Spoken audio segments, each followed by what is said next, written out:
রাজ্য পুলিশকে বাইরে রেখে ভোট গ্রহণে কেন্দ্রীয় বাহিনী কেন, প্রশ্ন তোলেন মুখ্যমন্ত্রী। জবাবও দেন তিনি, কাঠগড়ায় তোলেন মোদী শাহকে। আর মুখ্যমন্ত্রীর এই মন্তব্যে সরগরম বৈশাখের বাংলা। কেন্দ্রীয় বাহিনী সহ কেন্দ্রীয় এজেন্সির উদ্দেশ্যে মুখ্যমন্ত্রীর করা মন্তব্যের সমর্থনে বাংলার শাসক দল কার্যত কাঠগড়ায় তুলেছে নির্বাচন কমিশনকে। কমিশন দায় এড়াচ্ছে এমন অভিযোগ তোলেন রাজ্যের মন্ত্রী শশী পাঁজা। এখানে দুর্ভাগ্যজনক যে আমাদের সর্বভারতীয় তৃণমূল কংগ্রেসের সভানেত্রী মমতা বন্দ্যোপাধ্যায় ইলেকশন কমিশনকে বিজেপি কমিশন বলছে। এটা তো হওয়া উচিত না। বিজেপি কমিশন তারা নিজেদের, আমরা তো দেখলাম যে আমরা যে লেভেল প্লেইং ফিল্ডের কথা বললাম, আমরা যে বললাম সিবিআই, ইডি, এনআইএ, আইটি ধানাটা এই সময়টা কেন? গতকালকে তো দেখলেন ইলেকশন কমিশন বললেন যে এই বিষয় নিয়ে তাদেরকে রোকবার জন্য আমরা কিছু বলবো না। পাল্টা আসরে বাংলার প্রধান বিরোধী দল বিজেপি। দলের বালুরঘাটের প্রার্থী তথা রাজ্য বিজেপির সভাপতি সুকান্ত মজুমদারের মন্তব্য, রাজ্য পুলিশ দিয়ে ভোট হলে ভোটের নামে প্রহসন হবে। কেন্দ্রীয় বাহিনী নিরপেক্ষ বাহিনী, ওদের বিরুদ্ধে একটাও কেউ অভিযোগ তুলে দেখাতো, চ্যালেঞ্জ সুকান্তের।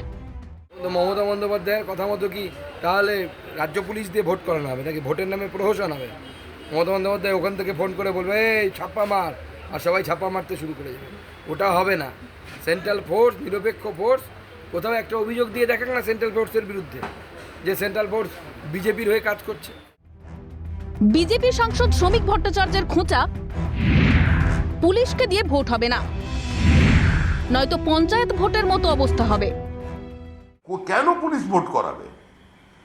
মুখ্যমন্ত্রী চাইছেন পুলিশ যেভাবে পঞ্চায়েত নির্বাচন করায়, যেভাবে পঞ্চায়েতে ভোট তৈরি করে, মিউনিসিপ্যালিটির কাউন্সিলরকে ফ্লোর ক্রস করিয়ে দেয়, যেভাবে মিথ্যা মামলা দিয়ে বিরোধী রাজনৈতিক দলের নেতা কর্মীদের তিনি জেলে ঢুকিয়ে দেন, সেইভাবে তিনি এই নির্বাচনটা চালাবেন। সেটা হবে না।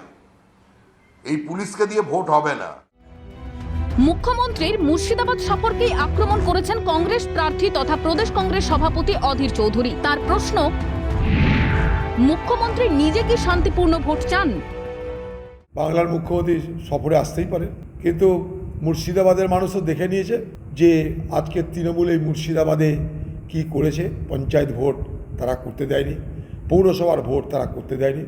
মমতা নিজে আদৌ শান্তিপূর্ণ নির্বাচনে বিশ্বাস করেন কিনা সেটা মুর্শিদাবাদের মানুষকে বললে ভালো হয়।